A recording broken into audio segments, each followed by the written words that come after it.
Before I even get into this meeting, couple things. One, thank you guys for coming as always.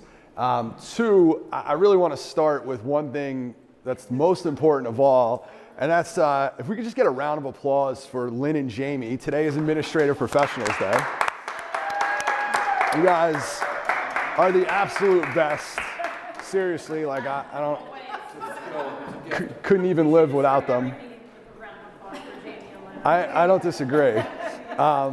No doubt, we love you and thank you so much for everything you guys do. Whenever you go, for me, whenever I go away, I always feel like, yeah, it's a needed break and there's an importance to that. We all need to get away, or we all need to, feel good about enjoying life. But I'm kind of observant, and real estate's always on my mind. Like I can't help myself. I can't turn it off. It's just like part of who I am as a person at this point. And I definitely go through the world and I learn about a million different things.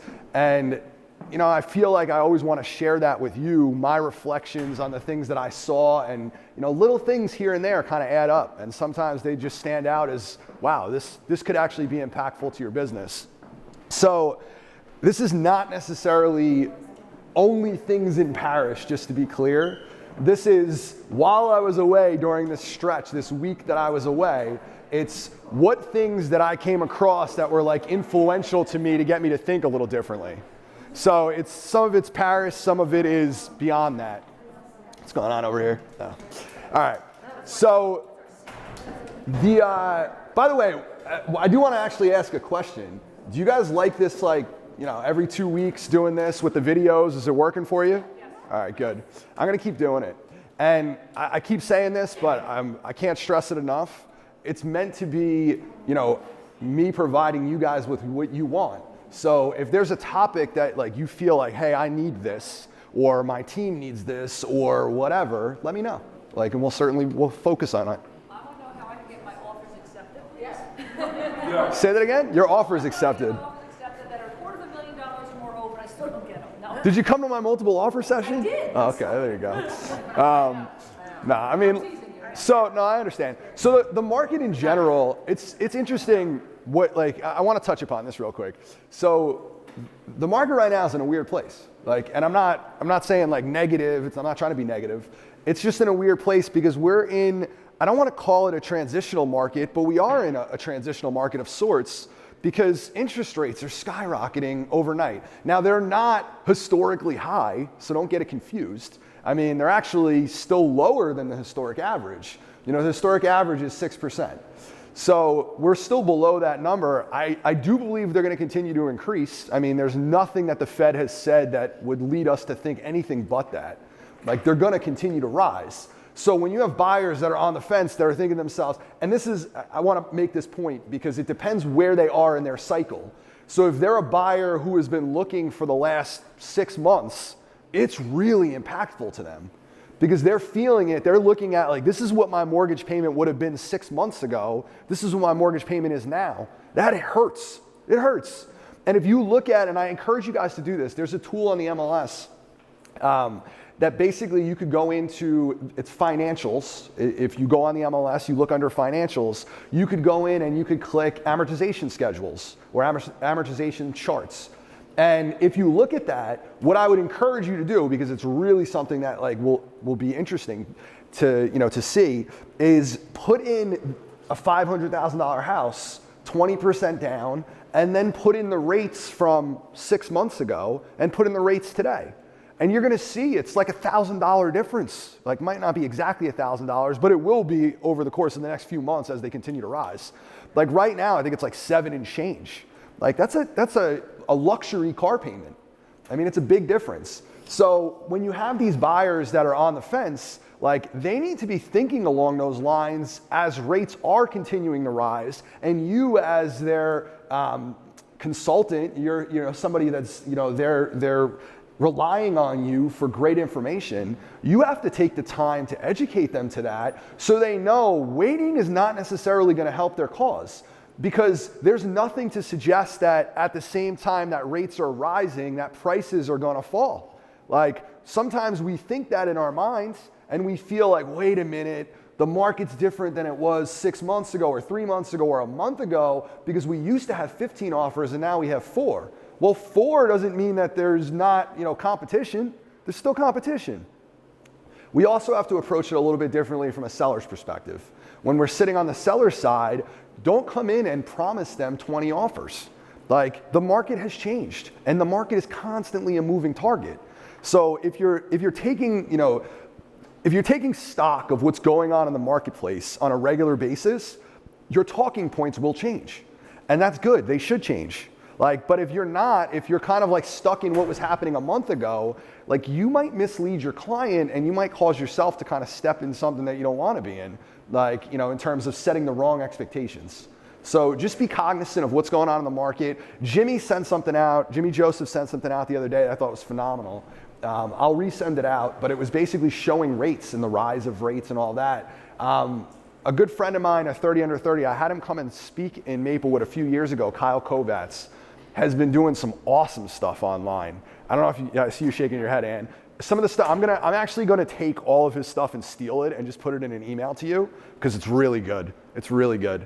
I mean, It'll be an extra long email. It will be a long email, right? No, it will be. It's like a lot. It's a lot to unpack, but it's one of those things that it's like a wow. I mean, he really puts things in context as to where we are in the marketplace. He studies this because his specialty in real estate is looking at very large scale multifamily investments. Think of like buying 100-unit complexes or 300 or 400 or 500-unit complexes across the country. That's his specialty.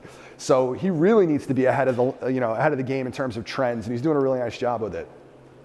So with all that said, I'm going to jump into what I learned on this trip, and I hope you guys get some value out of it. Number one, and the way I did this, just to be fun with it, is every single point that I make, there's 15 of them. All 15 points come attached to a piece of art to begin with that I saw while I was there. So we'll get a little culture while we're at it as well. Obviously, it started with the Mona Lisa because that's the most popular painting in the world. So the Mona Lisa is in the Louvre. This is the Louvre. The Louvre is absolutely gorgeous. It's one of my favorite places that I've ever been. I am definitely a nerd when it comes to museums. And if you don't believe me, certainly you could ask my wife, because she's not so much so and was like, please, spent a lot of time at these places. So the long and the short of it about the Louvre is it's a very large museum, and there are millions of people that go there every year. Crazy long lines. And depending on the exhibit or the piece of art that you go to see will dictate how much action there is around that piece of art. So you could imagine when you think of the Mona Lisa, which is the most popular painting that there is, it's insane. And yet there are other places in the Louvre, and this is, I tried to give you the scale with a picture of my wife from her back at least, but this is, I couldn't even tell you the name of the painting. It's somewhat irrelevant because it just represents an idea. So there are paintings in the Louvre that are the size of this wall. I mean, just enormous, floor to ceiling paintings that just stretch the length of these auditoriums. And they're magnificent, it's just unbelievable. And yet you'll walk into some of these rooms and you'll be the only one in the room. And there's plenty of them because the Louvre just goes on for days. So I'm looking at this, and then I'm looking at it in the context of the Mona Lisa. There are 10 million people that visit the Mona Lisa every year. That's 30,000 people plus a day. It's a lot. When you go to the Mona Lisa and you actually walk into the chamber that it's in, it looks something like this. There's queues of lines. It actually is, it's funny because I had been there 20 years ago. And 20 years ago, they didn't have queues, so you were fighting to get up there. Now it's it's kind of an assembly line. I don't know if that was COVID-based or what. But when you get to the front, there's kind of an area that blocks it off, and you literally get a couple minutes to take your picture or whatever it is, and you keep it moving. And then they yell at you in French.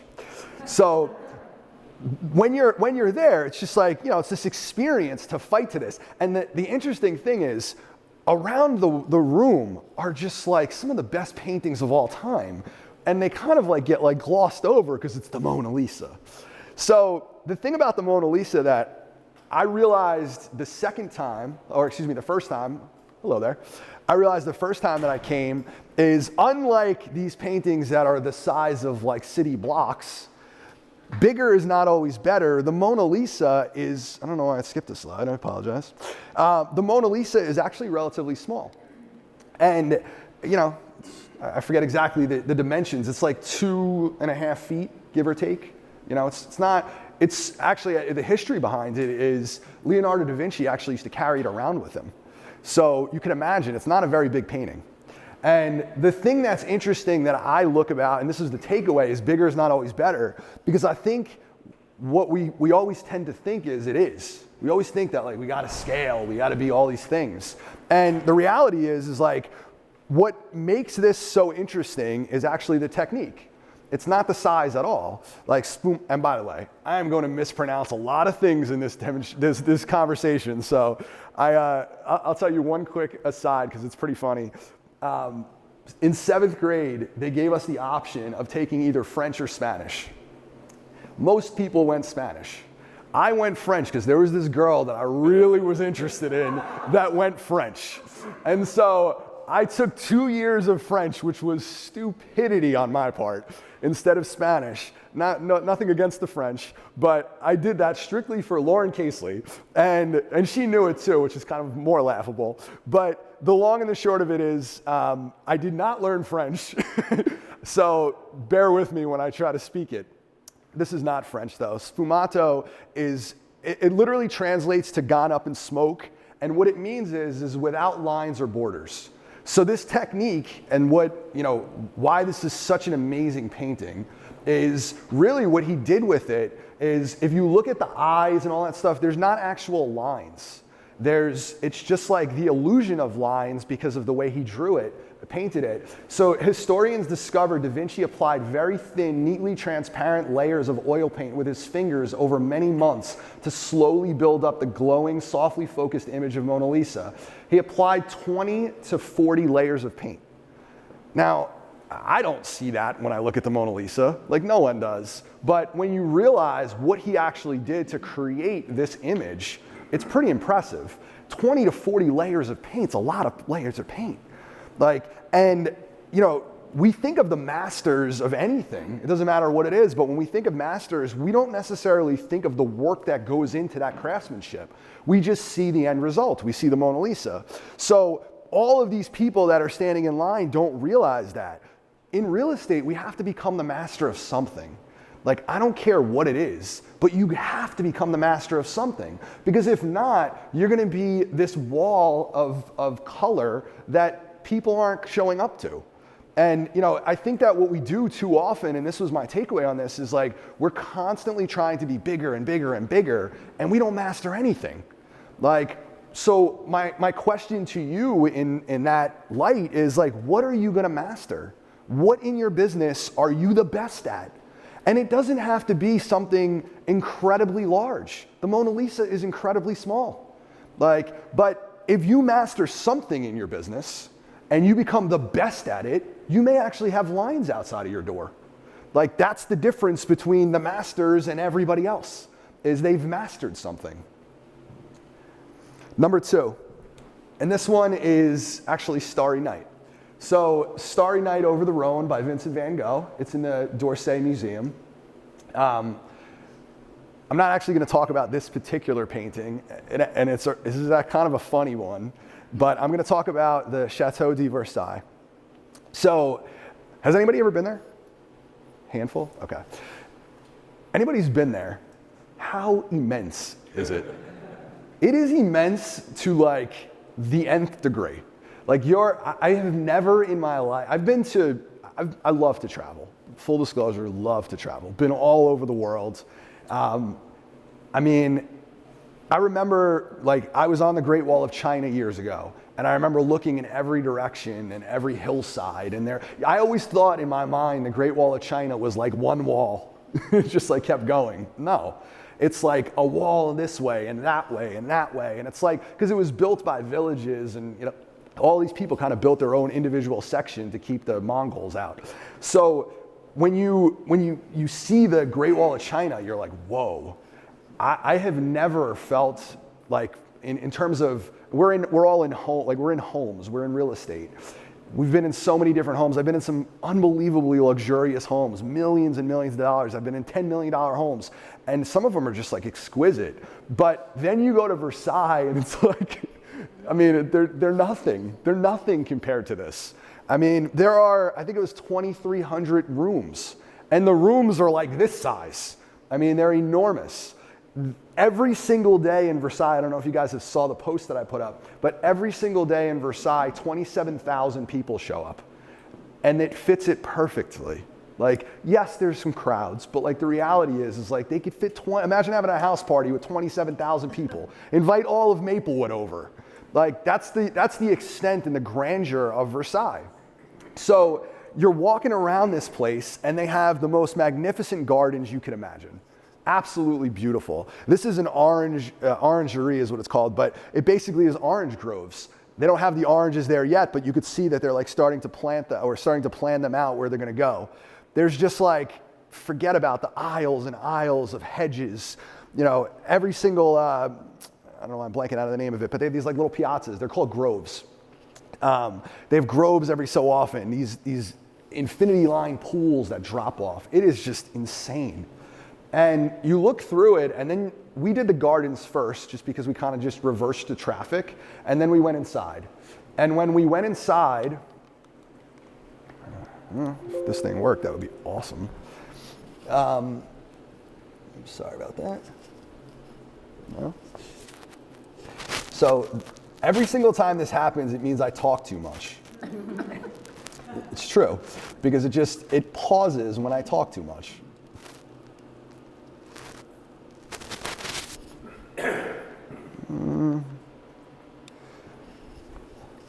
I apologize if this keeps happening.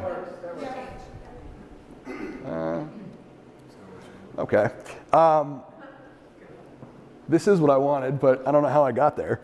So what I was basically going into is when you see the inside, everything is so ornate. I mean, to a whole different level. You know, you have coffered ceilings that are like marble-esque. You have, gold-leafed everything. Like you walk into, doesn't do it justice, but you walk into a room and it's where, God bless you, it's the coronation room. And it's like where, kings and queens were coronated, and it's massive. And it's just like, it's intense when you're walking into this place, the scale of it. So all of this is great, and I told you this is gonna be funny. This is driving me nuts, I apologize. We're showman in them. Yeah, I don't know what's going on here. It's okay. So when you see all of this and how it's done, you realize that it was done by this guy, Louis XIV. And Louis XIV, like, I don't know a tremendous about him. I'm not gonna say that I do, but I know that like he had to have some ego because this place is insane. And I think about it and I'm like, we're walking through and Kristen and I are talking, and in the conversation, at a certain point, we're just like, this guy had it made. Like, look at this, like, all this stuff. And then something funny hit me. The realtor in me came out, and I said, not for anything, but where are the bathrooms? And I was like, I don't see any bathrooms. I haven't seen one bathroom. Now, granted, I should have thought about this. This is like a different time period. But when I'm thinking about where the bathrooms are, it caused me to have to look this up. Does anybody know anything about this? You're not going to be happy with this conversation. So I looked this up and I read this article, and this article was in regards to, I think it was the History Channel or something like that, I don't remember. But it talks about, Louis XIV, and it talks about all of what they did. And there were no bathrooms, there were no plumbing at the time, or it wasn't like efficient plumbing. So Louis XIV was going in a bucket. And, his chambermaids or whatever would bring the bucket down to the basement and dump it in the basement. If this was the status symbol at the time. Now, the next one down, like the people that were not of that status, were the servants and the 10,000 other people that were there to help Louis and his, clan. So they would go wherever they were. literally wherever they were, they would drop their pants in the middle of a hallway, and that's where they used the bathroom. And if you read this, like, one of the biggest problems that they had at palaces at the time was they couldn't get rid of all of the waste. So what they would do is you would go to Versailles and you would think, like, why would you ever go anywhere else? Well, the reason they would go everywhere else, the reason why there were palaces everywhere, is because they would take all of their 10,000 people and they would go on vacation to the next palace while the crew cleaned up all the waste from where they were. And they would just keep hopping around, and that was life. So much so that this guy who I was envisioning living this life of grandeur didn't take a bath. I think he took a bath twice in his life. 2 baths in his life. So, and I know it's gross, I understand, but I'm doing this on purpose. So, the point of all of this, the reason why I'm going into this whole history lesson is things are not always how they appear. And I don't think that there's any business that you could look at better than real estate that tells that story. So when you look at real estate, sales volume is never how it appears, ever. I always laugh about people's sales volume because I get to recruit, I get to see people's actual performance, and then I get to speak to them. And what happens when we have formulas when we're recruiting people? So when I'm sitting down and having a conversation with somebody, and I know that they want to join us, and then we get into their GCI, because that's what we base it off of. And I'm like, all right, well, you have this volume. Like, great, let's get the documentation to support this volume in terms of GCI. And it's like, whoa, whoa, whoa, that's not really what it is. And I always find it interesting because what tends to happen is it's inflated in many ways for different reasons. You know, different people may either cut commissions or who they gave this money to or that money to. You know, I found that there are people that have team members where the team members don't actually pay the team leader. It's just like all for show on the front end. There's so many games that are played, so many games. And we as, you know, innocent parties having nothing to do with any of this, we see this grandeur of people's businesses in many instances, and we just think like, what do I have to do to get to that? And it's smoke and mirrors a lot of times. It's not always smoke and mirrors, I shouldn't say that way. There are some people that are doing business the right way, and I respect that. Some people in this room, matter of fact. But the truth of it is like, it's not always what we think it is. And what I want to point out in this conversation to all of you is not so much pointing at everybody else, but more of looking at like, our business is about profit. Like, our business is not about revenue. Like, and especially in markets like this, where it's a transitioning market of sorts, and business across the board is down. Everybody's business is down. And everybody's hurting on some level. You could be doing great, but who in here wants to do less than they did last year? Nobody. Of course we want to do more than we did last year. That's the nature of the beast. That's what we're in it for. But what happens more often than not, and I struggle with these conversations sometimes, is people come to me and they're like, look at what so-and-so's doing. And I'm like, yeah, I see what so-and-so's doing, but do you know what their expenses are? Because I bet you don't. Because I see what some of these people are spending to make what they're making, and it's not necessarily profitable. In certain cases, I could tell you straight up, there was an agent that was coming to us the other day. And good agent, $300,000 producer, said, I'm not happy where I am, like, I want to leave. And I want to come to you. I know you guys, you'll help me with my business and blah, blah, blah. And I said, okay. And we like sat down and we talked and we worked through everything, and it was like done deal. They were coming over. Signed an agreement, said they were coming to us. Calls me back a couple days later, and honest truth, they said, my brokerage said that they'll work for free. I was like, what do you mean? And they said, I just feel like I have to stay because they're not going to take any money from me. And I said, well, what kind of business partner doesn't actually make any money? Like, that doesn't make any business sense. And you know, what kind of partner are they going to be for you if they literally are willing to work for free? Like, what doesn't that tell you something about their value? And they were like, I know, but you know what? Like, I'm just nervous about the market right now. And it was like that conversation. And you know, it struck me like, I don't want to be that broker. Like, I understand that there's always somebody that's willing to do it for less, and I'm okay with that. I feel like I bring value to the table. I like to think that. But when I heard that, it was kind of like struck me as like, that broker doesn't care about this. Like, and some of the people that are running around that are like in the headlines at every company are not doing the business that they actually appear to be doing because they're spending too much. And the one thing that was a takeaway from this is,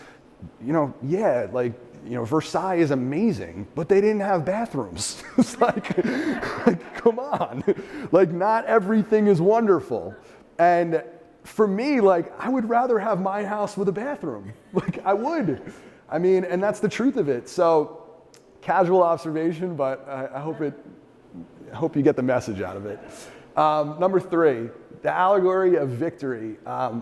I just happen to love this painting. I don't know if it's a very famous painting necessarily, but we were walking through kind of like an area of the Louvre that wasn't so popular, so to speak, and I just thought it was pretty spectacular, so I wanted to share it. You asked me, Lynn asked me about my hotel earlier. So we stayed at this place called the Hotel Regina. I cannot recommend this place highly enough. I will shout it through the streets how much I love this place. But I want to explain why. So to start with, why did I book Hotel Regina? Well, I booked it because of the view. Like, number one thing is I wanted an awesome view because I like to look out my window or balcony or whatever it is and, see the world. So that was the view, online. And online, just to be clear. So I'm glad. So I called them up in France and I said, listen, what room do I have to buy to get that? And they said, not possible, or something along those lines. And I said, what do you mean? And they were like, we're all booked up, blah, blah, blah. And so I said, no, this is what I want. And they were like, we just don't have that room. And I was like, there's nothing you have available for these dates with that room. And they were like, well, if you book a whatever room, it was like they had superior rooms and deluxe rooms and all this random stuff that has no meaning other than to them. And so I said, well, what room do I have to book? And they said, well, if you book the deluxe room, it's possible that you get a view of the garden or a view of this or a view of Rivoli Street, which is like a very famous street there. And I was like, can you make sure that I get that room? Not possible. So I'm like, okay. I'm like, all right. So I just have to roll the dice on this because I'm like, I'm taking my chances for this. Like, and I'd done a lot of research and I knew this is the location I wanted to be and I had been to Paris before. So I get there and this is my view. And I was like, yes. Like, as soon as I walked outside and I went to the balcony and I was just like, this is perfect. They listened is the point of it. They listened to what I had to say and they gave me what I wanted. And then you talk about the service. And so the service, the first day we were there, we walked downstairs and we said, it was 4:00 in the afternoon. We said, can we have some water? You have water? And they said, yeah, not a problem. And they gave us 2 Evians or whatever water they had there. And so they basically gave us this water and we were like, great. And we walk out and go about our business. Do you know that every single day at 4:00 they brought us water to our room? Every single day, the whole entire trip. We didn't have to ask, we didn't even think about it. At 4:00 in the afternoon, they knocked on our door and said, here's your 2 waters. And if we weren't there, they left it on our nightstand. I thought that was awesome. Like, it's not, you don't think about that, but like I didn't even think to ask for water, and we didn't even realize the trend until day 3. Like, we got it at day 2, we were like, wow, that was great. And then they came back and we were like, they really took notes. What about the extra? So the last day we were there, I think our checkout was supposed to be 11 o'clock. And so I walked downstairs, we had a 3 o'clock in the afternoon, we had to leave to go to the airport at 3:30, somewhere in that range. And so I walked downstairs and I said, listen, I would love to pay to extend my stay. Like, whatever it is, I just really don't want to have to run around. And they were like, well, we're full, but let us see what we could do. Do their little thing. And they say, listen, we can extend your stay till 2 o'clock for free. They said, enjoy the rest of your trip. And I was like, wow, okay. Now, I own hotels, like, it's a pain in the ass to do that, believe me. Like, I appreciated that they did that. So, late checkout. Like, how you make people feel is everything. I will never go to Paris. I will go to Paris again. I love Paris. I will never go to Paris and not go to this hotel. I will go there every single time I go to Paris. And I will tell everybody and their mother how wonderful that is. because it was an awesome place. And the way that they treated you and the way that they made you feel and what they did, their service was awesome the whole entire time, everything about it. So yeah, they backed it up with this great view, but my question to you guys, and this is just something to think about, is like, what are you doing to make people feel special? Because I could tell you what they didn't do. They didn't just have an awesome view, and they didn't just have a great hotel room. Like, I've been to a lot of hotels, I've been to thousands of hotels across the world. And this is one of my favorite hotels I've ever been to. And it's not because of the room. It's not because even the view. It was because the view, the room, the service, the way that they treated you. Like, it was awesome. And I think that like we go through real estate too often where we're in this mindset of like, we got to get people from a contract to a closing, and that's our job. Well, yeah, that is our job, but our job is to make them feel special. Our job is to make it an environment for them where it's an awesome experience. Like, what are you doing different to accommodate that, to make that happen in your business? Because if you do that differently, you're also going to have raving fans. Number 4, Le Penseur, The Thinker by Rodin. So this is a quick one, but I wanted to point this out because I thought it was true. So this particular one, if you go to the Rodin Museum, it's an outdoor garden for the most part, and then there's this very large home. It's beautiful. Loved it. Probably, I don't know if I would have gone there had it not been for Jen McManus. So Jen McManus, we were talking about something real estate related, like before I went on the trip, and she goes, "Oh, you're going to Paris." And she was like, "I loved Paris. We did this, we did that, we did. You have to go to the Rodin Museum." I said, "Okay." Like, I went. It was one of my favorite things I did the whole time I was there. And I know that this seems like such a basic thing, but what my observation was about it is, talk to the people who have been where you want to go. Like, and that applies to everybody in real estate too. Like, if you're talking to somebody who's been there, you're gonna have a better roadmap of what to do and what not to do. And too often, we're all sitting here and there's so many influences that we have, like coming from every direction at us about this is what you need to do to be successful. But how many of those people have actually gotten to where you want to be? Like, most of them haven't. Most of them are just like, they're just talking heads. And they've never actually even sold real estate. And they certainly haven't sold it on a higher level. Like, find somebody, and the cool part about it is you are part of an office and you are part of a company that is willing to share, that's willing to help one another. So like, find somebody, whether it's me, whether it's Irv, whether it's somebody else that's sitting in this crowd right now, or somebody from another office. Find somebody that can help you and that has been where you're trying to go. It's such an easy thing, but it makes all the difference. Number 5, the winged victory of Samothrace. So there's nobody who actually created this. Well, somebody created it, but they don't know who it is. They found it on the Greek island of Samothrace. So I'm not going to talk about this, but this is an awesome thing that when you walk through the hallways and you see this standing up, it's like kind of like on a ship, and it's basically a victory at sea is what this is. Really awesome monument, I was going to say, but it's a statue. So let's go back to Versailles. When you go to Versailles from Paris, it's about a half hour to 45-minute journey. And you could go in a million different ways. Like, you could take a train, whatever. We decided to get a taxi. And, normally I get into taxis and I just kind of like, look out the window or whatever. But this particular taxi driver was great. Really, really nice man. Enjoyed our conversations with him. And we kind of got into all sorts of different things. I was picking his brain about all sorts of French culture. He was picking my brain about, American culture. We got into the whole thing about, I was very interested to hear about like how Parisians felt about Ukraine and, what was going on in Europe and whatnot. And I think that they're actually very similar to my feelings on that, which is it's a shame. But the interesting thing is like, after we built this rapport, and I clearly liked this guy, and I could tell he liked me back. Like we had a good, thing going in terms of our conversation.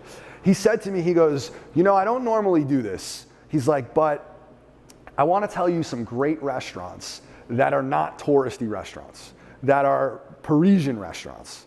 And he's like, and some of them, he goes, there's going to be some tourists there. I mean, we're in Paris. He's like, but this is like, if you want to go to a place where we locals would eat and we would recommend, it's like, I'm going to give you those spots. I said, yeah.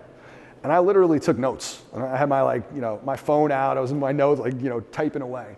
So he gave us two particular restaurants, He gave us two particular restaurants, Le Précope and Chez Denis.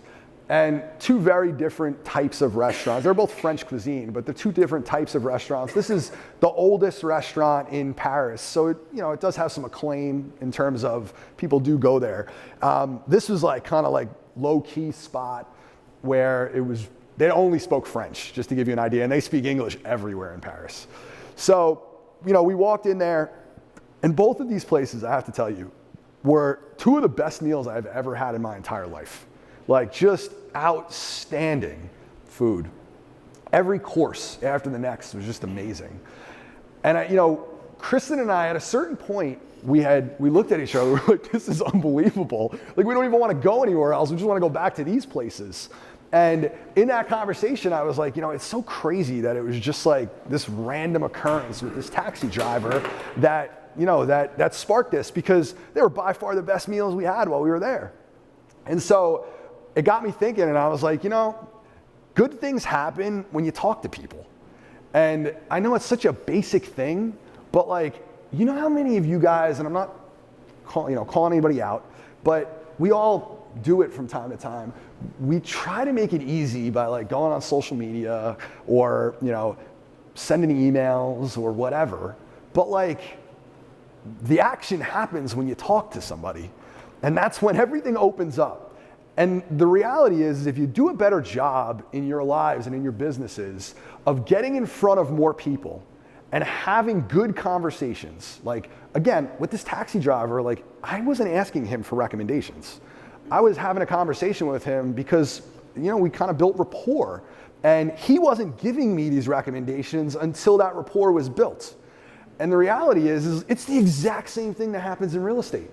You will not get recommended unless somebody likes you and knows you and trusts you and feels like you're going to do a good job for their clients. That's the only way it works. So it's the same exact principle, but we overlook it because it's just such a little thing, talking to people. It's not a little thing. It will make or break your business. Get in front of more people and have better conversations. And by better conversations, I mean genuine. Don't be commission breath, who do you know who's buying or selling real estate? Forget all that. Be a real person. How many people do you talk to daily? That's a big thing. Number 6, The Gates of Hell by Rodin. So I don't know, some of you guys might know this, many of you will not. I actually lived in Florence in college, and I studied there, international economics, and I love Italy, clearly, but I also, I love Florence specifically. It's just such a cool city. And, it's almost, when you live someplace, it's like your second home of sorts. So, I was there long enough to really get a really nice feel for that city. And Dante is like a son of that city. So Dante's Inferno and, the Divine Comedy is something that I've read. And, it's different. Anybody who's read it before, it's it's intense in terms of his journey through hell. And so it always interests me. Hell doesn't interest me, just to be clear, but Dante and things that are Dante-esque interest me. And The Gates of Hell was influenced by Dante's Inferno. So it's a really cool, it's probably as high as this ceiling is, and maybe a little bit higher, and it's in Rodin's garden. And I went there, and it was an interesting piece, and it's basically it's like souls being tormented, in the form of bronze. And on the left and the right of this is, you don't see it in this picture, are sculptures of Adam and Eve, and it's a very defined piece. So the piece itself was really cool, but then I went back afterwards and I like kind of like did a little bit of research on, you know, what the influences were and what came out of this, and just because I'm nerdy like that, and I just decided to do it. And what I found that was interesting is, and this is really what actually sparked the thought, is I showed you this when we started, it was the thinker. So it's kind of interesting to see a piece of art with another piece of art inside of it that is probably well, not probably, it is the more popular of the two. Like the thinker is, you know, is world renowned. Not that the gates of hell are not, but like it's something that like most people have seen before, or you know, you've seen at least imagery of that, like whether it's a cartoon or whatever else. So, you know, I saw that and I was like, I wonder what the backstory is behind this. So the backstory is Rodin actually, he spent, I'm going to butcher this a little bit, but I want to say it was 37 years or 35 years of his life just working on this. He was commissioned to do this. And he spent most of his life working on this. But out of this piece, his best pieces were part of the gates of hell. So the kisser, I forget what that was called. I apologize off the top of my head. It's like a 3-something. And then the thinker. But all of those pieces were off of that one piece. So I think you've heard this expression many, many times over. And you know, I think we think it in many ways, but the whole is greater than the sum of its parts. And I think that that's true for our office, certainly. Like I think that that's true for a lot of things in life. You know, I think that we're better together, so to speak. But what I actually thought of when I thought of this was the reverse. And the reverse is find value in the parts. So I want to give you a very tangible thought on this because I think that it hopefully could be helpful to you. And that's, look at what I've been doing every 2 weeks with this. So every 2 weeks I've been doing these sessions, and then I've been putting out this broken down thing. Now, eventually what I'd like to get to, Shimon, we actually spoke about this, but what I actually would like to get to is taking each of these individual pieces and then putting that out as content. And the reality is like, if you think about this, let's just say you guys did something different. You did an interview series of sorts. What we often do is we take the whole, we take the hour-long session, the half-hour session, the whatever we do, and we put it out as content. But in this world, that doesn't work as well. What works is the pieces. So you could literally take that content that you're creating, break it into a million different parts, and then leverage it over time. And that's going to be way more effective in today's world, today's day and age, than the sum of the parts. Like, so the whole point of it is like, do what Rodin did, like create, you know, this masterpiece and then pull pieces from it to then use for the rest of your career. And what you'll notice in what I've been trying to do is I've been trying to touch on topics in what I've been doing with these sessions that are somewhat timeless. They're not, you know, they're evergreen content is what it's called, because you don't want to have to keep recreating content. If somebody comes to me, joins our office tomorrow and says, Michael, like, you know, I'm having trouble with multiple offers. What do you think I'm going to send them? A few weeks ago, we did a multiple offer session that breaks down how to win in multiple offers. Watch this. Why don't you guys do that with your clients? Like, think of the content that you could create that answers questions for them that you could break into little pieces and use over and over and over again. It's going to make your lives easier. And you know what also it's going to do? It's going to create what the hotel did. When you think about Hotel Regina, they listened to me. They gave me water every single day at the time frame that they knew I wanted it. And you know, if you think about it, if you are giving these people, your clients, and I spoke about this at the last session, I said when I did systems and all that, I said, what if you create great content that you push out that is sent to you and is reminded within your transactions on zip forms? And now you've gotten that content, you've received it at the time that you need it, you pass it on to the client. Now the client is being forwarded something that is really useful to them at the point in time where they need it. The easiest example that I gave you is think of a home inspection.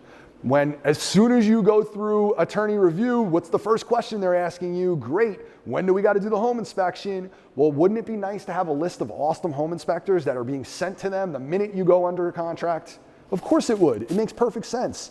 Why are you recreating that wheel, reinventing that wheel every single time you do it? It's unnecessary. Create the whole and then break it down into parts. Number 7, gonna get a little provocative. It is artistic. The reclining nude. This is Pablo Picasso. This is in Picasso's museum, Museo Picasso. So this is a quick one, but when you walk through Picasso's museum, which is a pretty spectacular building to be clear, you're walking through and there's staircases and there's this giant palace thing that you're in, and everybody knows who Picasso is. Like, we've all heard of Picasso, and I've seen Picasso's paintings before. I understand, abstract, and I understand all of that. But I didn't really know anything about Picasso per se. Like, in fact, I think I confused him with Van Gogh with cutting his ear off. So I was, the long and the short of it is I was learning about Picasso as I was going through here. And the number one takeaway that I had about Picasso was he was kind of a ladies' man. And if you learn enough about Picasso's art, you'll realize that every period of time, like throughout his life, was a different muse. Like he had another woman that was like, here's 3 years of paintings of her, and then another 4 years of paintings of somebody else, and on and on and on. And that was his whole life. Like he had this, these muses. And it kind of made me think of somebody who was a hero to me in many ways, and that's Kobe Bryant. So I played basketball my whole life. I love Kobe. And of course this sticks, come on, talking about muses and all this other stuff, and I can't move forward. So has anybody ever seen Muse by Kobe Bryant? Oh man, you guys definitely have to watch that. So it's it's not really a documentary. It's like more of like interviews and like, him talking. It is awesome. It's one of my favorite things I've ever seen, seriously. So what Kobe talks about, and I'm gonna just make the parallel between Kobe and Picasso because they're both masters at their craft. So what Kobe talks about is the greats that came before him, Michael Jordan, Magic Johnson, Larry Bird, all Dr. J, all these great basketball players that came before him, and he would study them over and over and over again. He would study them, and they motivated him and inspired him to get to this next level of greatness. And and you could see his work ethic, and when you watch this, him overcoming injury, and doing things that very few people in history were ever able to do.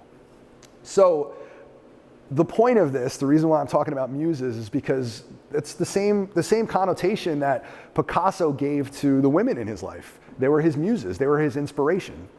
And the thing is I don't care who you are, creativity requires inspiration. You have to find it. So I don't necessarily know what it looks like in your world. I'm not saying you should go out and have 1 million women. It's not the point of this. The point is not, it doesn't necessarily, the muse in your life could be a basketball player. It could be, a woman, a male, whatever. It could also be inspirations that you come across in life. But you have to be inspired. You have to be. Otherwise, you're not going to be creative. It just comes with the territory. And I think that I get inspired by, you could hear it in my voice hopefully, I get inspired, I go, I travel and I see these things and I'm just naturally inspired by them. And I get inspired by you guys in many ways, by the day to day, just seeing what you're doing in your businesses. That's one of the big reasons why I wanted to be on the brokerage side, is because it's inspirational for me to see so many different ways that a business is approached. I enjoy that. So whatever it is in your world, you have to figure it out, but you have to find something that inspires you.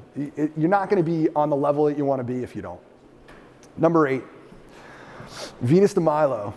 So this is, again, there's not a specific person who did this. This is from the Greek island of Milos. All right, so this is kind of a funny one.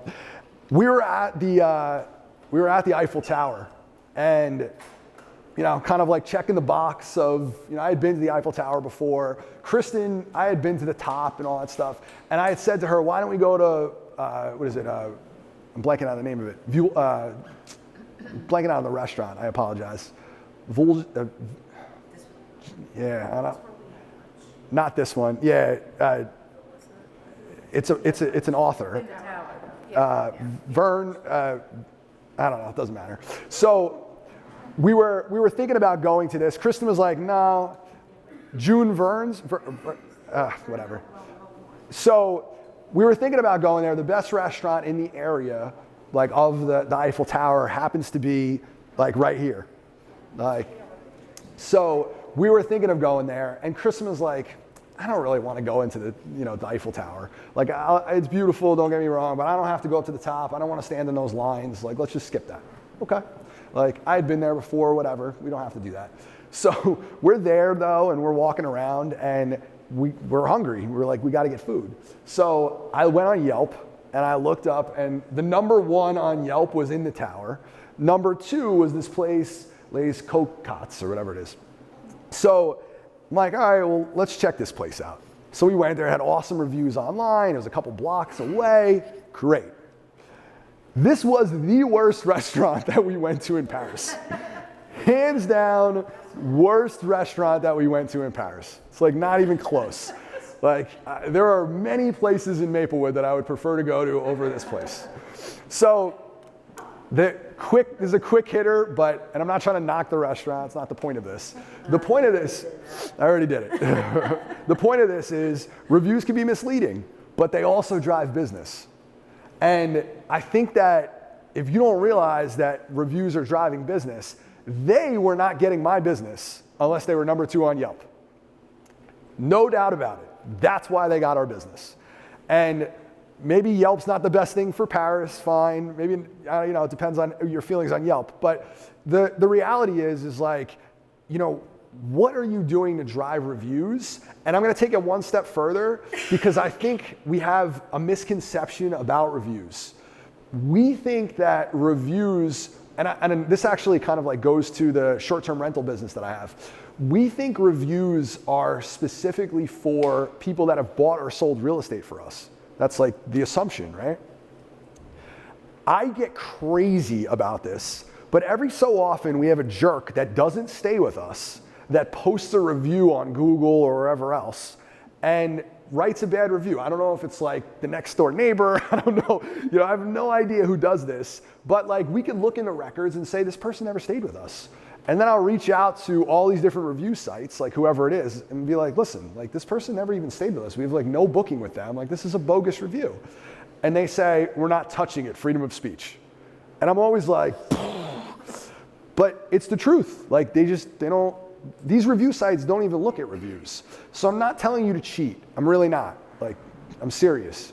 But what I would tell you is this. There's nothing that defines that it has to be a buyer or seller that closed with you. Because in real estate, we help people in a million different ways. Like, think about that divorced couple that calls you up and says that they want to buy the other person out. Well, you're not actually doing anything in that transaction, but they may need a valuation. They may need help from you. How many people, how many buyers through the years bought a for sale by owner and you got nothing from it? Like there are a million different things that come up where we've helped somebody in real estate that's not a closed transaction. If you get nothing else from those people, what if you get a good review? Because you helped them. And that's the whole point of the review system is like it's supposed to be reviewing somebody for their service. It's not reviewing them for how much they made on the transaction.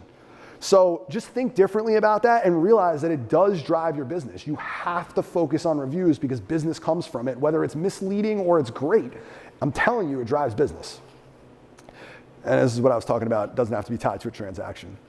Number 9, dance at the Moulin de la Galette. This is Renoir. Awesome painting, by the way. It's really, like when you start getting into, this is probably the size of the projector screen in real life. And when you start getting into like the shadows down here and what he did here, it's really cool. So I want to talk about this restaurant that we went to. And the restaurant was by far the most expensive place that we went to. La Cire, I think it's called, La Cire, something like that.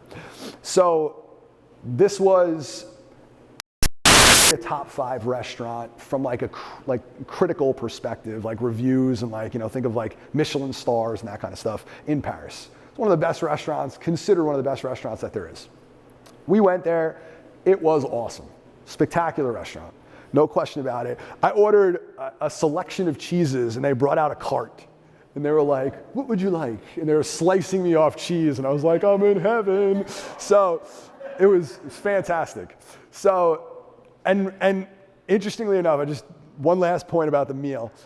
This is veal. You could literally go like this with a fork and it cut like butter. I've never had a piece of veal like that in my life. It was unbelievable. And I'm Italian, I like veal. It was the best veal of all time. So now that I've given this place a glowing review, let me be honest about it. As great as this place was to eat, it wasn't the best meal I've ever eaten. Like, nowhere close. In fact, it wasn't the best meal that I ate in Paris. The restaurants that I showed you before were far superior to this in terms of like the food that we ate. I just preferred them. Kristen felt the exact same way. So this place was awesome, don't get me wrong, but the twist to it is values relative to cost. And the reality is like the food that we ate here, as good as it was not 5 to 10 times better than the food we ate at the other places, but it was priced accordingly. So I think about this, and what it got me to think about is, when you look at all of this, that's great, but in the context of these other places, it's not equitable. It's just not. And it kind of led me to think about something else. And I'm not gonna name names per se, but like somebody came up to me years ago talking to me about South by South Orange. And what they said to me, they asked me a question. They said, so-and-so approached me and wants me to be the head sponsor of this particular event. And I think it was South by South Orange. I might be butchering that, but you get the point, like the scale of an event. It's a big event in one of the local towns. And I was like, okay. I go, tell me more about it. And they said, well, the lead sponsorship, I'm gonna just make up numbers, but it's like kind of relative to what I'm saying. So I think it was like $5,000 to be the lead sponsor. I said, okay, what do you get for the $5,000? And it was like, well, for $5,000, I get this giant booth that I get to sit and meet people while I'm there, and they put my name on the headline, the banners, and they put me on all the different websites and all these different things. I was like, okay. And you get lead placement. All right. So what are the other packages that they offer? And there was a package that was like $200 that gave you a smaller booth at the place, gave you not headlines, but it gave you your name and all these different things. And I looked at it and I was like, hold on. I said, not for anything. Like, it's cool to be the head sponsor or something. I understand that. But like, $200 versus $5,000? Like, think of all of what you could do with $4,800, like, for your business, that what you're really paying for is a little extra space at the event. And like, instead of your name here, it goes here. Like, I don't think that that's gonna be super impactful to your business. I just don't. I think that there are other things that you could be doing for your business that are just more impactful. And it doesn't mean that I always feel that way about being the headline, but like the tiers were not equitable.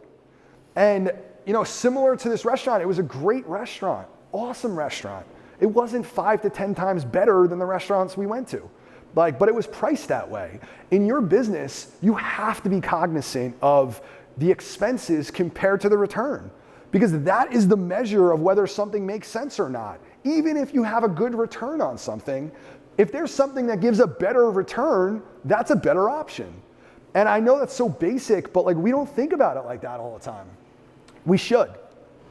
Number 10, Water Lilies by Claude Monet. So this is in the L'Orangerie Museum. Really cool place. So you walk in and basically they're like oval shaped rooms, very long with just like, it's supposed to be, so these, I'm just gonna give a little history. These are actually meant to be kind of done in meditation. So you're supposed to walk into these rooms and it's supposed to be silence. I could tell you I did not take this picture because it was not silence there, but there was a big crowd when I was there. But around every single part of the oval are just walls of water lilies. It's very cool. So I'm not talking about this. I just wanted to use this as the intro. What I am going to talk about is this, and not as beautiful as water lilies, but when you walk to the Eiffel Tower, they're everywhere.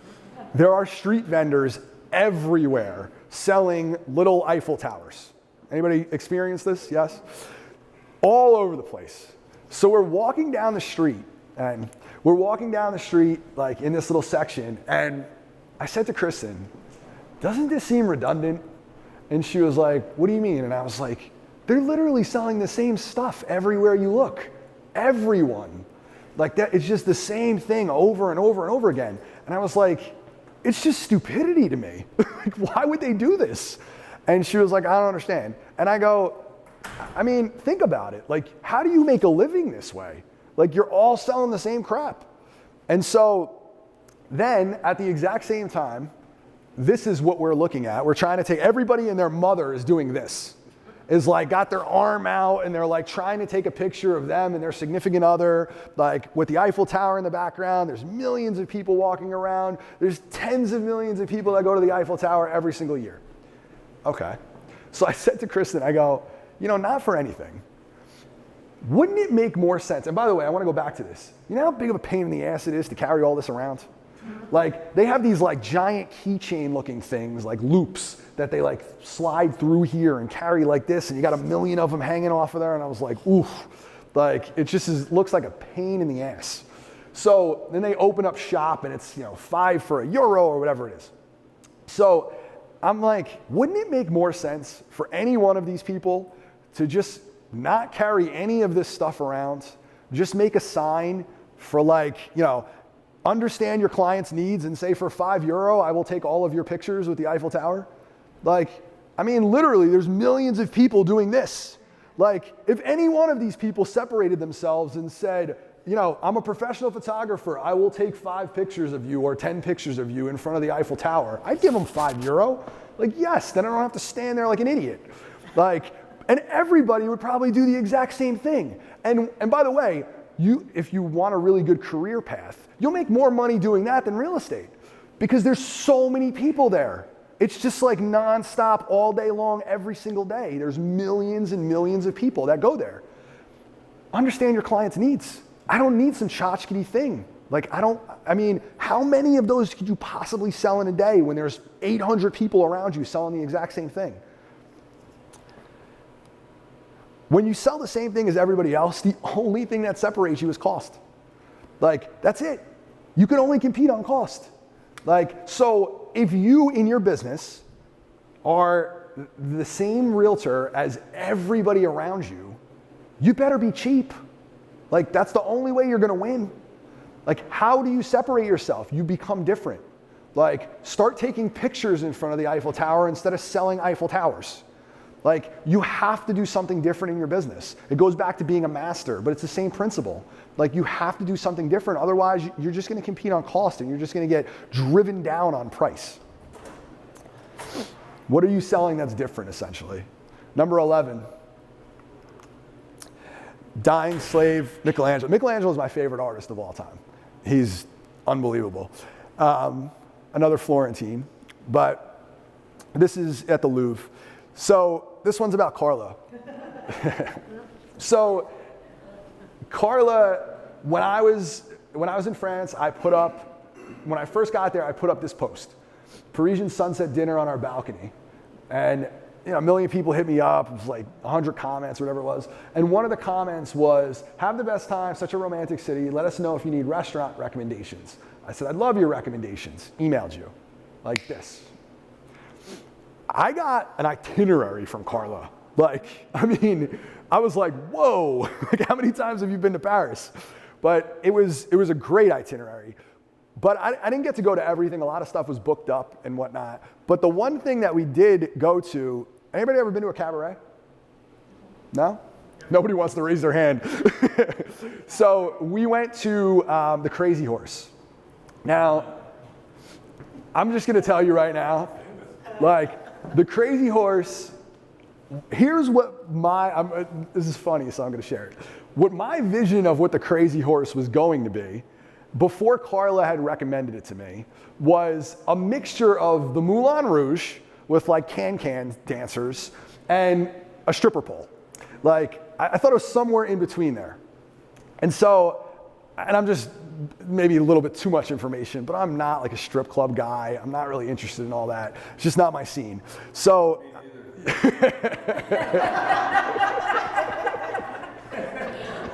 well played.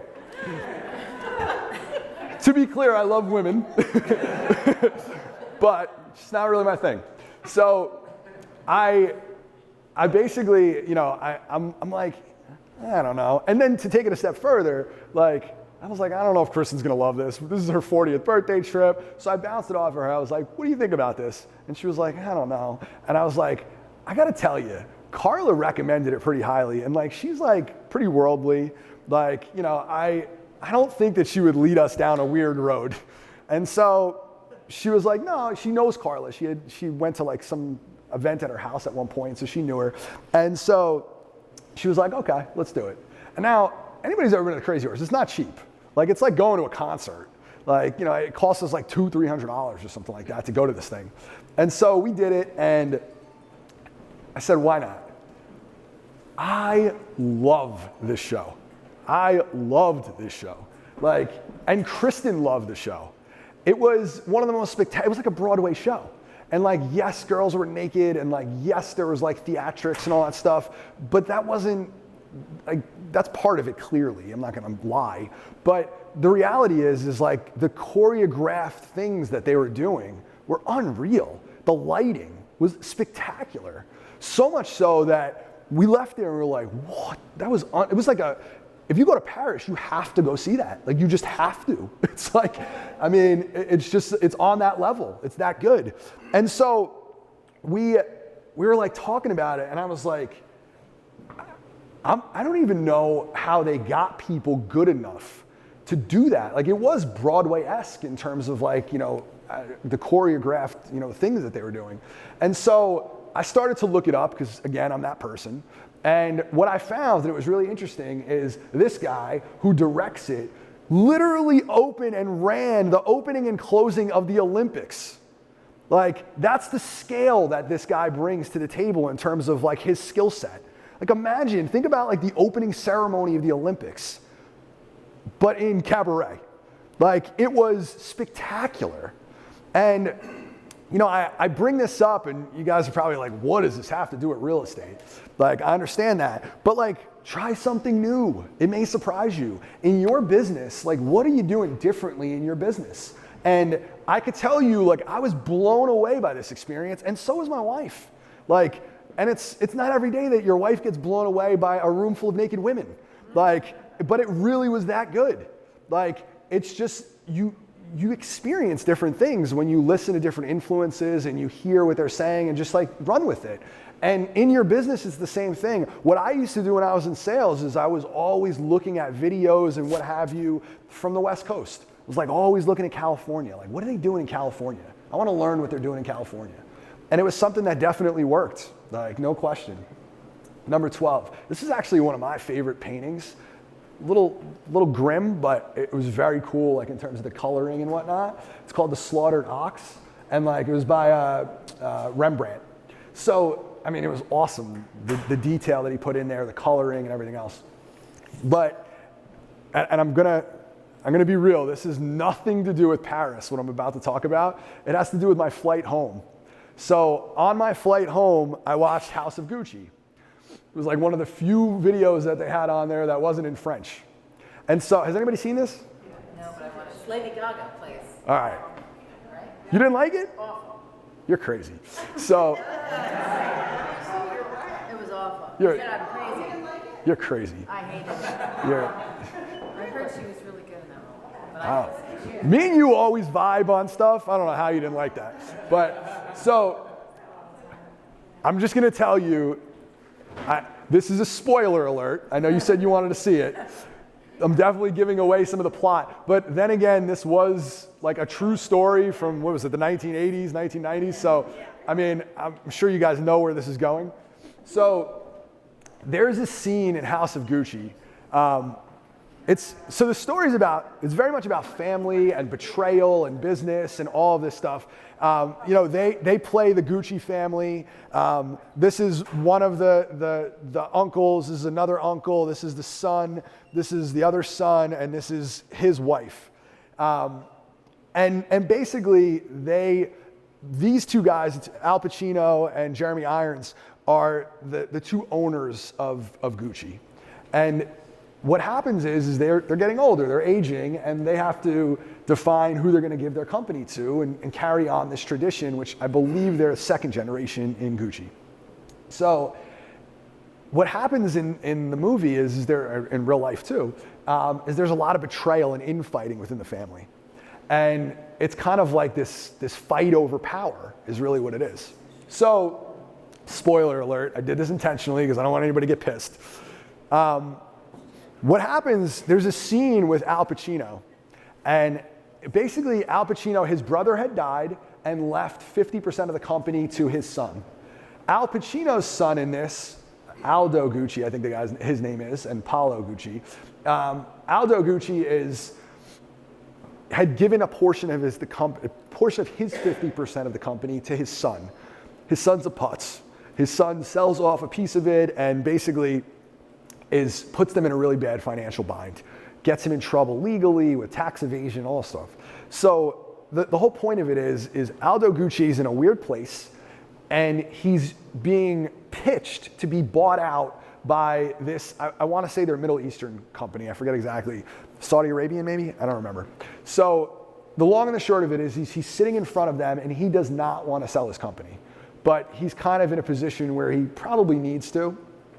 And what he doesn't know is his other son, his nephew rather, is behind the scenes orchestrating this and pushing him out.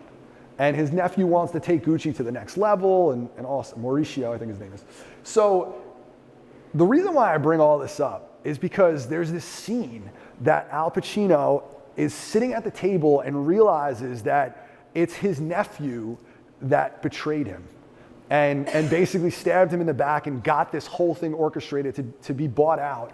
And if you think about it, like, this is a family-owned company. It was not public. There were no other owners. It's family-owned. And now all of a sudden it goes from being family-owned to his nephew trying to push him out for outsiders. And he feels as though all the tradition and all the legacy and everything that goes on has just basically been stabbed in the back at that very moment. And so I was sitting there watching that and I was thinking to myself, like, first of all, it was a very powerful scene. That's why I think you're nuts.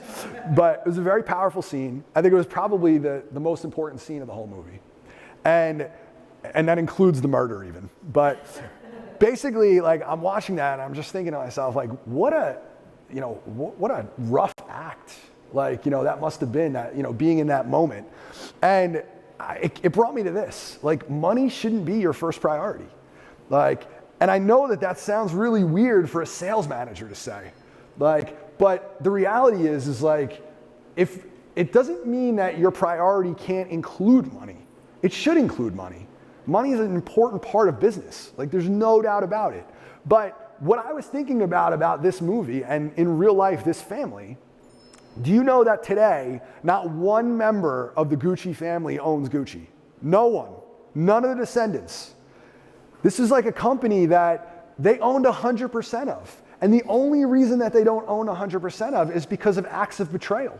They just kept stabbing each other in the back in a million different ways. Had they talked it out and figured it out, they might still own Gucci today. Now, maybe it wouldn't be what it is today because they've done a lot of things, but the point is like, they ruined themselves. Like, there's no question about it. They shot themselves in the foot.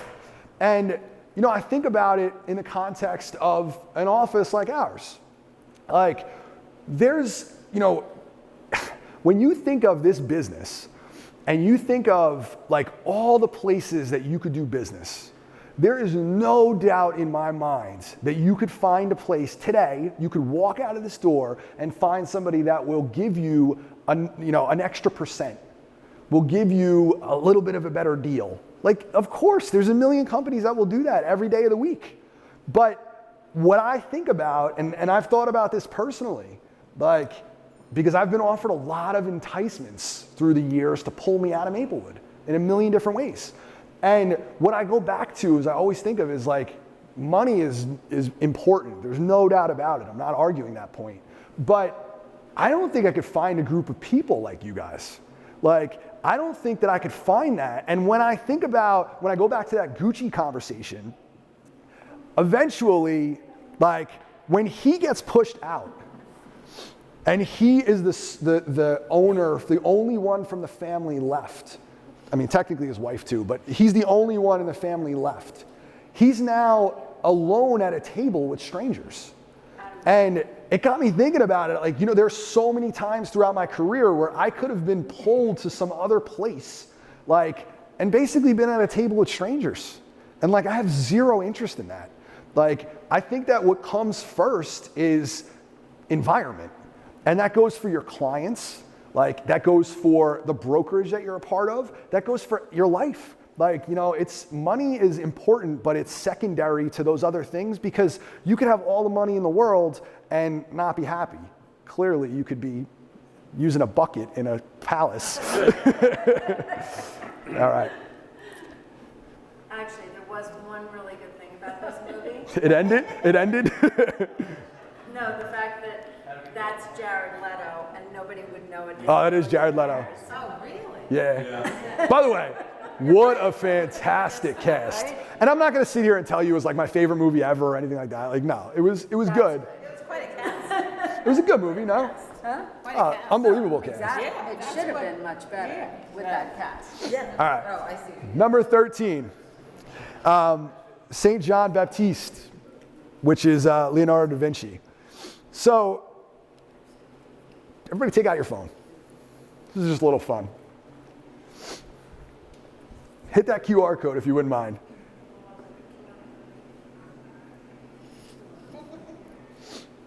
It's going to bring you to Instagram.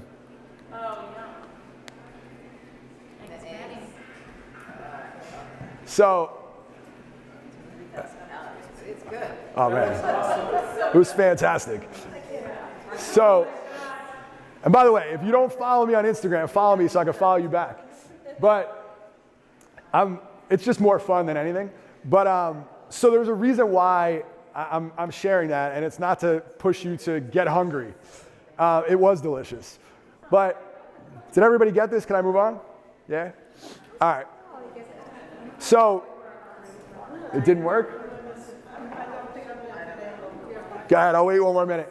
So, there's a very legitimate point to this. Like, that's real estate based, I promise. Are you good? Sorry. Taking a picture of me or that? All right. We're good? It won't do it? No. I don't know. We'll figure it out after the meeting if you want. So, all right. I brought you to that on purpose because if you go there, you see this, there were 1,850 views of that video. I don't even think am I friends? I'm not even friends with 1,850 people, like, followers or whatever. So the whole point of it is like, and this is, less than a week of this is just going to keep going up. There's no question about it. Now, why? Like, why did so many people watch this video? I'm going to answer the question, so don't worry. If you take out, anybody who has an iPhone, take your iPhone out. Go over to Photos to take a photo, take a picture. Camera or photos? Camera. Camera, I'm sorry. You go to camera, and then if you pull this to your left, there's one that says cinematic. Yeah. Yes? Oh, is that how you did that? Cinematic turns you into Martin Scorsese. Like, if your phone's, it's just a new phone. update your phone, and then you will have cinematic. So.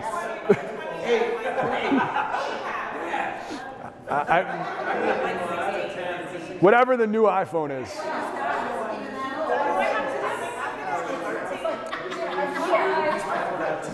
So this new, I'm telling you right now, if you don't have a new iPhone, get one. They take better pictures too. Oh, it definitely takes better pictures. But this is what I'm saying. iPhone cinematic mode is awesome. It's awesome. It makes you look like you have this, crazy, camera that they're making movies with. So you basically go to cinematic, you go to IG Reels, which is what I created. You add some music to it. I just picked fun music that I figured people will laugh about, and then put in hashtags. So the hashtags, just real quick for those who don't realize, hashtags are channels. So if you go to ESPN, you're going to sports. If you go to hashtag Maplewood, I'm getting everything Maplewood. Create your channels. What channels do you want to own? That is such an important part of marketing, is owning your channels. So if you do this right here, and by the way, 15-second videos, not a long time, 15-second videos, 10-second videos, quick. The reason I got to 1,800 is because people watched it 15 times, some of them. I'm telling you, because what happened? Here's a tip about Reels too. If you have a business Instagram, if you are not listed as an entrepreneur, you don't get access to real music. So you have to put yourself as entrepreneur, and you can get real songs that everybody knows instead of these. That's a great tip. That's an awesome tip. Wait, say that again. You have to be Everybody meets Cheryl, by the way. Welcome. if you're listed as entrepreneur, Where do you see that? Where? so you have to go In to your bio. Ye- It's in your bio. In your bio, See how In your what? Bio? In your Yeah, bio. see how if you have a business Instagram, you have to be, your industry has to be entrepreneur, not real estate, in order to get the real songs. that's a really, really important tip. I never heard that before. That's awesome. Yeah. Okay. If you want to, I know. Because I manage social media for my husband's business. There's an app called Tagomatic, and you can put in a hashtag of whatever you're, so I Yeah. have NJ Real Estate, and it'll give you 30 hashtags related to that you can then copy. What was Can that? we do a lunch and learn on all this too? Let's do a lunch and learn on social media. Done. That would be great. Done. What was the hashtag? Tagomatic, and it's free. Yeah. You can generate Tagomatic. It's an app. Tagomatic. Tag, O''Matic. Oh, apostrophe. Okay, thanks. Please. I just have one more thing with IG Reels. Yes. Is that the new trend right now is the way for people to actually view your reels is by your music. So there's actually trending sounds or music that drive traffic It's to true. your videos automatically. So if you use a specific song that's trending, and you'll see the song that people use on the bottom of their reels, you'll see that the original has 100,000 or 200,000 views to it, then people will click on your video automatically, not because of your content, but because you use the song. That explains why sometimes you see these reels, it's the same song. Yeah. But if you go through Instagram and you find a post you like, and you're like, oh, I like that song, you can actually take the song and save the song. And then you can use the song whenever you want. I am not that young. Well, I know what our next one's going to be. Done. 100%. We'll do that for 2 weeks from now. That'll be what we do. All right. I'm going to keep it moving. So I'm telling you right now, if you do this, you will get a lot of engagement. And I'm going to tell you, I'm going to now kind of tweak it for real estate. This is a lifestyle business. If you walk around Maplewood and just go to little shops and stuff and do 10-second videos, 15-second videos, the better quality of the video, the better it's going to get. So that's why I'm saying it might make sense to update your phone if you don't have those features, because I am not a videographer. I'm just not. We got one back there, but I'm not. And the reality is that new mode is awesome. It's awesome. I can't tell you how great it is. So it's worth it if you're if you have the budget for it and if you're in the place where you need a new phone. Number 14, Frieze of the Lions. They like, I don't even pronounce that right, but it's Palace of Darius. This is like a really cool, exhibit. It basically was like walls that they almost like dismantled the whole palace and like put it there. Very cool spot. So what I was going to tell you, and this kind of pertains to the same thing, is my wife, we were walking through all these museums and she was like, Mike, she's like, you like love history, you love art, you love all these things. And she was like, and you never go into the city and go to museums.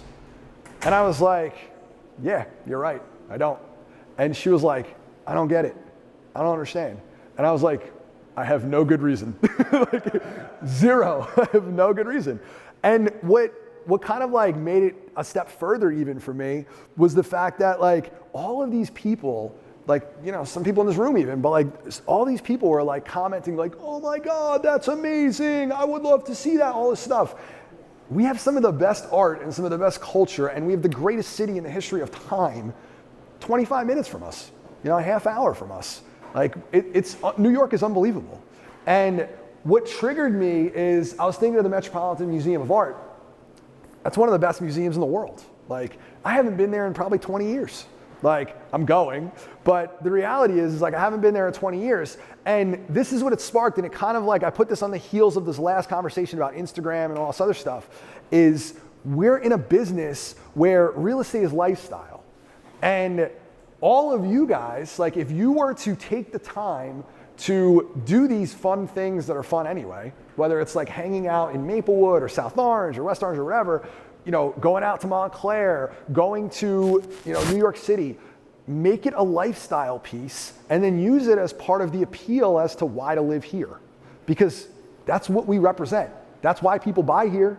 And it's as simple as what I just said before, just do it.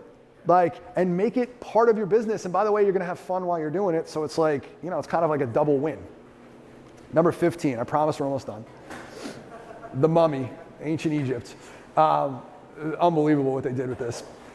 So anybody know who this is? Harrison Beecher? No? He's a really good friend of mine. So Harrison Beecher is a 30 under 30 realtor from down in the DC area. Brilliant guy, like really just, unbelievable in so many different ways. So does a ton of business.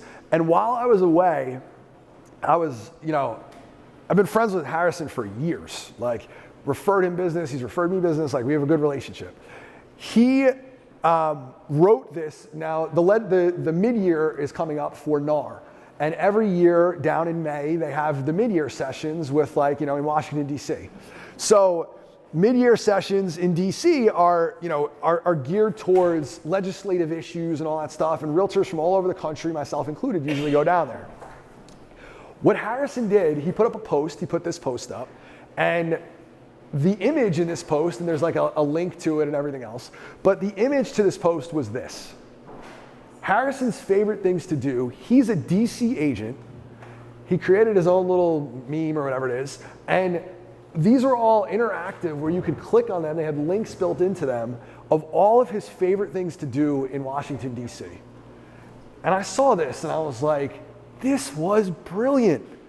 Everybody from across the country is in the world of real estate is headed to DC in the next 2 weeks. Like when he put this out, and I was like, he just gave a guide to all of these people and it's Harrison, Harrison, Harrison, Harrison, Harrison. Who do you think's gonna get all their referrals?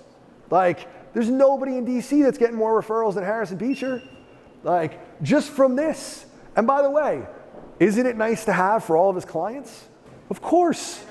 It's great for his clients. It's great for agents. It was such a no-brainer, and yet I've never seen anybody do it before him. All right, there you go. I got to see yours. So the whole point of it is like, if you guys are not creating local content here about like why New Jersey, why this area, what I love about being here, do it. It's simple and you'll have it forever. Become the resource is essentially what that is. Did you have some? Oh, it's just, I'm sorry, I missed Please. it. Who did he send it out to? It went out to on his Facebook page. On his Facebook. And he was saying like in conjunction with the NAR legislative meetings. because everybody's going to DC right now. So it made sense. But he also pushes it out to his clients and everything else. So become the resource. So I said 15, I'm gonna give you 16 because I like to throw in a bonus. The bonus is this. Well, this is Hercules fighting Archelaus. Very cool, this thing is massive. But, so the bonus is this, it's when we were in Paris, we were going to all these museums, we were doing all this stuff. I mean, full disclosure, I married an English teacher. And my English teacher wife, who I love dearly, was like, I love all these museums, but I want a book. And so we went to this place called, was it Shakespeare and Company? Very famous bookstore in Paris. And we walked in there and like, she just kind of wanted to like, look and see what they have and whatnot. And we walked, there was a line to get in this place, but we got in, we're there. And like, I kind of got lost in my reading stuff. She got lost in hers. We kind of like walked into the kids section at one point together and stumbled upon each other. And it was basically, it was a break from our vacation is probably the best way to explain it. Not that you necessarily need a break from vacation, but it actually like broke it up nicely. And the takeaway that I had from that is sometimes you just need a break. Like you do. Like even on vacation, sometimes you need a break from what you're doing. And I think that when you start to realize that, like, and I hope that this session helped, illuminate that for you, but when I go away on vacation, like I'm away from real estate, but it's still kind of like in the back of my mind and I'm seeing things through that lens. It's just natural, it's my life. But it's still helpful to get away and step away from that flame and not be in the day-to-day. So not everybody can fly to Paris and go on these trips, I understand that. Like, but on your budget, like even if it's going to a bookstore, like, or going to a walk in the park or whatever, like the cool part about it is you could take a break and you could also, if you really want to, if you're so like, I'm driven and I need to like, build even when I'm doing that, fine, like real estate is about lifestyle. So do a 15-second video, add that video, and then continue on your break. Like, and that to me is what you need to do in your business or you're gonna burn out. Like you have to do it. Merci beaucoup.